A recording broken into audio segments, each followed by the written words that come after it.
ത്രിഫ്റ്റിംഗ് എന്ന് പറയുമ്പോൾ it isn't just about finding great deals. Sustainability, creativity, thrill of the hunt, അങ്ങനെ കുറെ aspects ഉള്ള ഒരു വലിയ ക്യാൻവാസ് തന്നെയാണത്.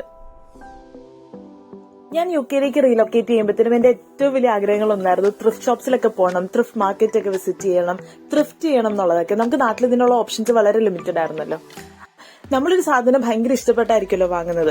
ഒരു അപ്ഗ്രേഡിന്റെ ഭാഗമായിട്ടൊക്കെ അത് മാറുന്നൊരു സമയത്ത് ഇതേ സാധനം നമുക്കൊരു ഗിഫ്റ്റ് ആയിട്ട് അല്ലെങ്കിൽ ഒരു ചാരിറ്റിയുടെ ഭാഗമായിട്ടൊക്കെ വേറൊരാൾക്ക് അതേ ഇഷ്ടത്തോടെ കൊടുക്കാൻ പറ്റുക എന്ന് പറയുന്ന ഒരു കൺസെപ്റ്റുമായിട്ട് എനിക്ക് ഭയങ്കരമായിട്ട് അങ്ങ് റിലേറ്റ് ചെയ്യാൻ പറ്റാറുണ്ട്. കഴിഞ്ഞൊരു മാസമായിട്ട് എന്റെ ഒരു മെയിൻ ഹോബി എന്ന് പറയുന്നത് നോർവിച്ചിലെ ത്രിഫ്റ്റ് ഷോപ്സ് ഒക്കെ ഇങ്ങനെ എക്സ്പ്ലോർ ചെയ്ത് നടക്കുക എന്നുള്ളത് തന്നെയായിരുന്നു.